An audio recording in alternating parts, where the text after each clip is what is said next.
I found the mirror at an antique market on a cold, gray Sunday. It was enormous, almost 6 feet tall, framed in thick, oxidized bronze shaped like twisted vines. The glass was old and cloudy, giving everything it reflected a dull, sepia tone. I brought it home and leaned it against the wall in my spare bedroom. From the moment it touched the floor, the room felt wrong. The air around the mirror was heavy, carrying a faint smell of ash and old perfume. That evening, I stood in front of it, trying to admire my purchase.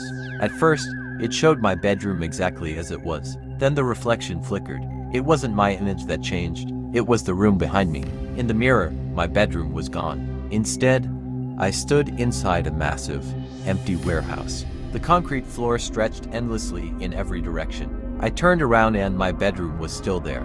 When I looked back at the mirror, the warehouse returned. The mirror didn't reflect rooms, it reflected emptiness. I stepped closer. In the glass, I saw myself standing alone in the warehouse. But I looked different. My clothes were torn, my hair long and matted, my face aged by decades. I raised my hand. The reflection did the same. But when I smiled, the reflection's eyes stayed lifeless, staring into nothing. Then my deepest fear became real. The warehouse began to fill with people. My wife, Sarah, walked past me pushing a shopping cart. She looked directly through the reflected version of me, her face empty. She pulled out a family photo from the cart, glanced at it, and dropped it onto the dirty floor before walking away.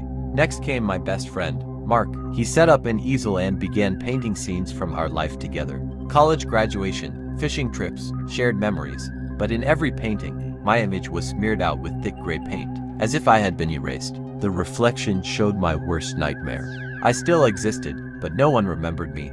I screamed and stumbled backward. The warehouse vanished. My bedroom returned. I was soaked in sweat, my heart racing. I covered the mirror with a heavy black sheet and told myself it was exhaustion. A hallucination. Nothing more.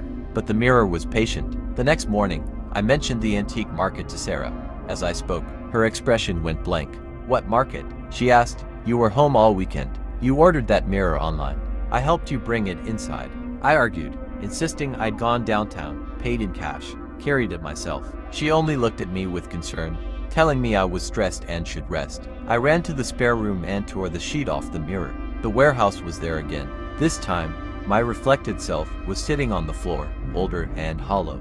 Around him were piles of photographs and documents, all smeared with gray marks. Sarah was gone. That's when I noticed the inscription carved into the bronze frame. Something I hadn't seen before. The glass of the broken self. It reflects what you deserve to lose. The true horror wasn't what the mirror showed. It was what it was doing. The mirror wasn't predicting my future. It was creating it, erasing me piece by piece. One memory, one person, one fact at a time, slowly reshaping reality to match the empty warehouse in the glass. I stared into the reflection's dead eyes. A single dark tear rolled down its dusty cheek. It wasn't crying because it was alone. It was crying because it was winning.